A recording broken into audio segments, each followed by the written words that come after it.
ये असी ना दोपहर का खाना खा के रहमान रहीम अस्सलाम वालेकुम मैं थोड़ी भैन पंजाबी पठानी तुसी देख रहे हो मेरा यूट्यूब चैनल अल्लाह पाक तुहानू खुश रखे आबाद रखे इसे दुआ दे नाल शुरू करते हैं अज का व्लॉग दूसरा दोपहर का टाइम आ मैं आखिया दोपहर का जिहड़ा खाना वा ना वो तैयार करा ते रात नूं असीं ना भिंडियां बनाईयां सी ते सालन ना वो पिया वा ते 2-3 रोटियां बनावांगी।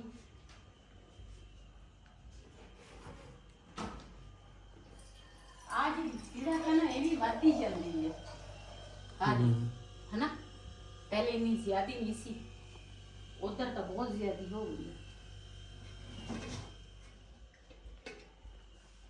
आटा जिहड़ा वा ना फ्रिज च रखिया सी, आटा लिया वा फ्रिज चों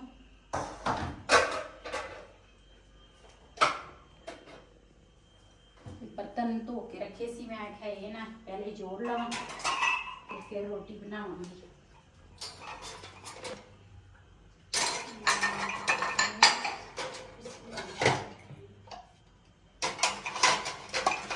लालो ना मेरे को प्लेटा नहीं लेके आया, हाँ लेके आना।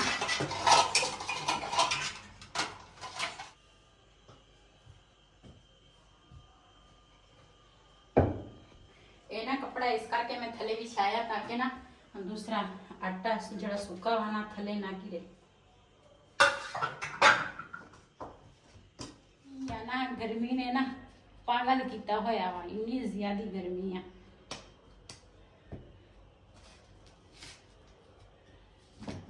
तीन रोटियां बनाना वा बहुत है ना, बहुत गर्मी तो खाई नहीं होंगी।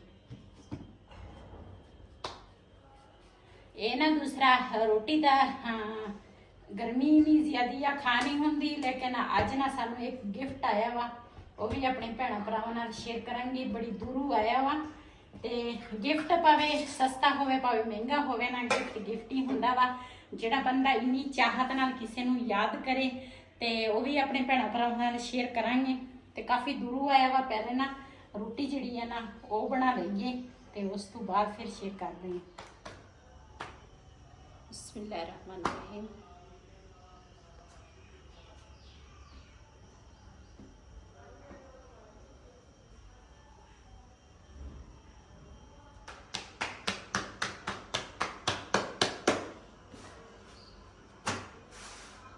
इस गर्मी दे विच ना 2-3 रोटियां पकाउणियां ना बड़ी मुश्किल पकदियां ते जेड़े होटल वाले है ना वो पता नहीं किद्दां पकाउंदे होणे आ।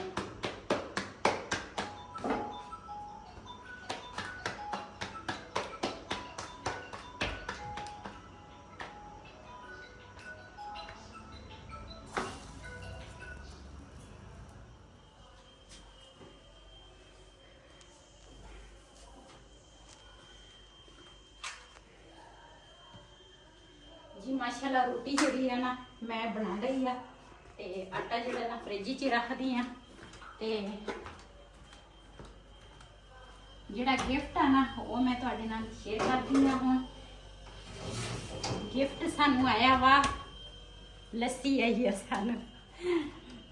ये जिहड़ा गिफ्ट है ना ये बड़ी दूरों आया वा, पता नहीं हाँ पता नहीं 30 किलोमीटर के पता नहीं किन्ने किलोमीटर 30-32 किलोमीटर सफर आ जिथों ना ये लस्सी आई है ते ये उन्हां दा प्यार आ, उन्हां दी मुहब्बत आ।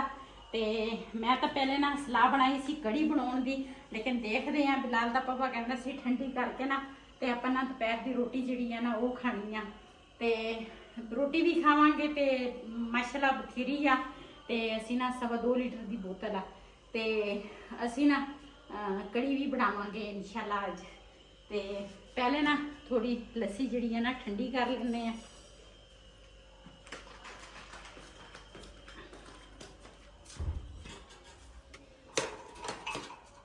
असीं तां ना पुनन तो बगैर लस्सी पी लैंदे आ, लेकिन बिलाल दा पापा जिहड़ा वा ना वो पुनी हुई लस्सी पींदा वा, पुन तो बगैर ना लस्सी नहीं पींदा वो। ते पुन के ना ठंडी लस्सी कर लवांगे, जे इधरों थोड़ी हो गई ना तो फिर असी ना कुछ दही मंगा के फिर कड़ी बना लवांगे। अल्लाह खैर रखे। नमक जिहड़ा वा ना मैं पा लिया वा ते इहदे विच ना हुण पावांगी ਬਰਫ਼ ਇਹ ਨਾ ਸਵੇਰ ਮੈਂ ਕੋਲੇ ਕੱਢੇ ਸੀਗੇ ਤੇ ਇਹ ਦੁਬਾਰਾ ਹੁਣ ਜੰਮ ਗਈ ਆ ਬਰਫ਼ ਜਿਹੜੀ ਆ। ਇਹ ਹੈਗੇ ਸੀ ਸਾਡੇ ਨਾ ਸਬਸਕ੍ਰਾਈਬਰ ਸੀਗੇ ਤੇ ਇਹ ਉਹਨਾਂ ਦੀ ਚਾਹਤ ਆ, ਉਹਨਾਂ ਦੀ ਮੁਹੱਬਤ ਆ।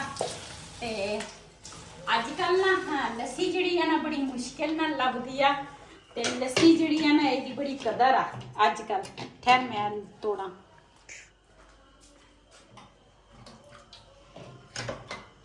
ਜੀ ਮਾਸ਼ਾਅੱਲਾ ਸਾਡੀ ਲੱਸੀ ਜਿਹੜੀ ਆ ਨਾ ਉਹ ਹੋ ਗਈ ਠੰਡੀ।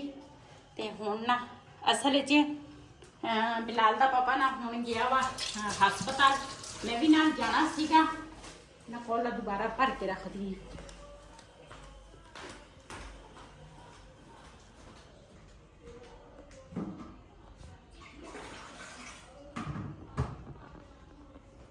ਇਹਨਾਂ ਦੇ ਵਿੱਚ ਨਾ ਵਾਟਰ ਸਪਲਾਈ ਦਾ ਪਾਣੀ ਰੱਖਿਆ ਵਾ ਤੇ ਜਿਹੜਾ ਮੋਟਰ ਦਾ ਪਾਣੀ ਆ ਨਾ ਇਹ ਨਮਕੀਨ ਆ, ਇਹ ਨਹੀਂ ਪੀਣ ਵਾਲਾ ਹੈਗਾ। ਤੇ ਲੱਸੀ ਜਿਹੜੀ ਆ ਨਾ ਉਹ ਵੀ ਮੈਂ ਠੰਡੀ ਕਰ ਲਈ ਆ, ਨਮਕ ਪਾ ਲਿਆ ਵਾ, ਰੋਟੀ ਵੀ ਬਣਾ ਲਈ ਆ। ਇਹ ਨਾ ਸਾਡੀ ਦੁਪਹਿਰ ਦਾ ਖਾਣਾ ਵਾ ਉਹ ਵੀ ਤੁਹਾਡੇ ਨਾਲ ਸ਼ੇਅਰ ਕਰਾਂਗੇ। ਤੇ ਲੇਕਿਨ ਬਿਲਾਲ ਦਾ ਪਾਪਾ ਨਾ ਚਲ ਗਿਆ ਵਾ ਹਸਪਤਾਲ ਤੇ ਇਹਨਾਂ ਦੇ ਚਾਚੇ ਦੀ ਨਾ ਤਬੀਅਤ ਬੜੀ ਖਰਾਬ ਆ, ਕਾਫੀ ਦੇਰ ਦੇ ਨਾ ਉਹ ਬਿਮਾਰ। ਤੇ ਦੂਸਰਾ ਪਹਿਲੇ ਫੈਸਲਾਬਾਦ ਲੈ ਕੇ ਗਏ ਸੀਗੇ, ਉਧਰੋਂ ਫਿਰ ਵਾਪਸ ਆ ਗਏ। ਫਿਰ ਹੁਣ ਇੱਥੇ ਜਿੱਥੇ ਮੇਰੀ ਬੇਟੀ ਦੀ ਸੱਸ ਦਾਖਲ ਸੀ ਨਾ ਉੱਥੇ ਸੀਗੇ। ਤੇ ਹੁਣ ਫੋਨ ਆਇਆ, ਮੈਂ ਵੀ ਨਾਲ ਜਾਣਾ ਸੀ ਲੇਕਿਨ ਮੈਂ ਨਾ ਰੋਟੀ ਪਕਾਉਣ ਲੱਗ ਗਈ ਤੇ ਉਹ ਨਾ ਇਕੱਲੇ ਚਲ ਗਏ ਆ। ਤੇ ਕਿਸੇ ਨਾ ਪਤਾ ਨਹੀਂ ਕਿਹੜੀ ਚੀਜ਼ ਦੀ ਜ਼ਰੂਰਤ ਸੀ, ਕਹਿੰਦੇ ਸੀ ਉਹ ਲੈ ਕੇ ਆਓ ਤੇ ਉਹ ਲੈ ਕੇ ਗਏ ਹੋਣੇ ਆ। ਮੈਂ ਉੱਪਰ ਸੀ ਜਦੋਂ ਉਹ ਗਏ ਆ ਤੇ ਹੁਣ ਉਹਨਾਂ ਨੇ ਕਿਹਾ ਵੀ ਤੁਸੀਂ ਨਾ ਇਹਨੂੰ ਕਿਤੇ ਹੋਰ ਜਗ੍ਹਾ ਤੇ ਲੈ ਕੇ ਜਾਓ ਤੇ ਆਉਣਗੇ ਨਾ ਤੇ ਫਿਰ ਪਤਾ ਲੱਗੇਗਾ ਵੀ ਕਿਹੜੀ ਜਗ੍ਹਾ ਲੈ ਕੇ ਗਏ ਆ। ਤੇ ਅੱਲਾਹ ਤਾਲਾ ਉਹਨੂੰ ਸਿਹਤ ਤੰਦਰੁਸਤੀ ਵਾਲੀ ਜ਼ਿੰਦਗੀ ਦੇਵੇ, ਸਿਹਤ ਦੇਵੇ। ਉਹਦੀ ਬੇਗਮ ਵੀ ਵਿਚਾਰੀ ਬਿਮਾਰ ਆ, ਉਹ ਵੀ ਬਿਮਾਰ ਆ। ਚਾਚਾ ਉਹਦਾ ਜਿਹੜਾ ਬਿਲਾਲ ਦਾ ਪਾਪਾ ਵਾ ਨਾ ਉਹਦਾ ਚਾਚਾ ਲੱਗਦਾ। ਬਿਲਾਲ ਪੱਖਾ ਚਲਾ, ਗਰਮੀ ਬੜੀ ਆ। ਜਿਹਨੇ ਸਾਡੇ ਨਾਲ ਰੋਟੀ ਖਾਣੀ ਆ ਦੁਪਹਿਰ ਦਾ ਖਾਣਾ ਖਾਣਾ ਆਣ ਕੇ ਸਾਡੇ ਨਾਲ ਖਾ ਸਕਦੇ। ਨਾਲ ਹੈਗੀ ਲੱਸੀ ਠੰਡੀ, ਭਿੰਡੀਆਂ ਦਾ ਸਾਲਣ ਤੇ ਭਿੰਡੀਆਂ ਦੇ ਸਾਲਣ ਦੇ ਨਾਲ ਤੰਦੂਰ ਦੀ ਰੋਟੀ ਹੋਵੇ ਨਾ ਤੇ ਲੱਸੀ ਹੋਵੇ, ਬੜਾ ਮਜ਼ਾ ਆਉਂਦੀ। ਇਹ ਪੱਕਾ ਖਾਦੇ ਨਹੀਂ ਮਿਲਦਾ ਨਾ ਰਾਤੀ ਅਸੀਂ ਖਾਦੀ ਨਹੀਂ ਰੋਟੀ, ਗਰਮੀ ਨਹੀਂ ਹੈਗੀ ਆ, ਦਿਲ ਹੀ ਨਹੀਂ ਕਰਦਾ ਰੋਟੀ ਖਾਣ ਨੂੰ।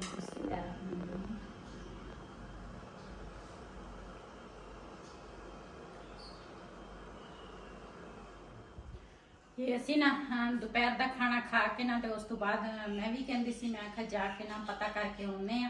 ਲੇਕਿਨ ਉਸ ਤੋਂ ਬਿਲਾਲ ਦਾ ਪਾਪਾ ਤਾਂ ਪਹਿਲੇ ਗਿਆ ਸੀਗਾ ਤੇ ਮੈਂ ਜਾਣਾ ਸੀਗਾ ਪਤਾ ਲੈਣ, ਲੇਕਿਨ ਉਸ ਤੋਂ ਪਹਿਲੇ ਉਹ ਦੂਸਰਾ ਇਸ ਦੁਨੀਆ ਤੋਂ ਚਲੇ ਗਏ। ਤੇ ਚੱਲਦੇ ਆ ਹੁਣ ਉੱਥੇ, ਉਹ ਤਾਂ ਲੈ ਗਏ ਆ ਕਾਫੀ ਦੇਰ ਪਹਿਲੇ ਤੇ ਅਸੀਂ ਨਾ ਫਿਰ ਆਪਣੀ ਤਿਆਰੀ ਕੀਤੀ ਤੇ ਹੁਣ ਜਾਵਾਂਗੇ। ਤੇ ਜਨਾਜ਼ੇ ਦਾ ਹਜੇ ਕੋਈ ਪਤਾ ਨਹੀਂ ਕਿਹੜੇ ਟਾਈਮ ਜਨਾਜ਼ਾ ਵਾ, ਕਿਉਂ ਬਿਲਾਲ ਦੇ ਪਾਪਾ ਦੇ ਨਾ ਸਕੇ ਚਾਚੇ ਸੀਗੇ, ਸਭ ਤੋਂ ਛੋਟੇ ਸੀਗੇ ਤੇ ਉਹ ਫੌਤ ਹੋ ਗਏ। ਤੇ ਚੱਲ ਬਿਲਾਲ ਕਿਹੜੇ ਦੇ ਕੋਲ ਨਜ਼ਰ ਕਰ ਸਾਡੇ ਤਕਰੀਬਨ 19-20 ਦਿਨ ਹੋ ਗਏ ਆ ਮੇਰੇ ਖਿਆਲ ਆ ਬੇਟੀ ਦੀ ਸੱਸ ਫੌਤ ਹੋਈ ਨੂੰ। ਤੇ ਉਹ ਉਸ ਤੋਂ ਬਾਅਦ ਇਹਨਾਂ ਦੇ ਚਾਚਾ ਫੌਤ ਹੋ ਗਏ ਤੇ बस 2 फौत किया ना। इस तरह है कि मेरी अम्मी का कज़न आ वो फौत हो गया। बस अल्लाह ताला खैर करे ते अल्लाह पाक उन्होंने अगले जन्नत च जगह देवे, अगली मंजिल आसान करे अल्लाह पाक। ते बस अल्लाह ताला दे काम असी इन्हां दे मगर जावांगे, लेकिन इन्हां ने वापस नहीं आना। जेड़े गए आ अल्लाह ताला उन्होंने भी जन्नत च जगह देवे। चल बिला पूरे चलो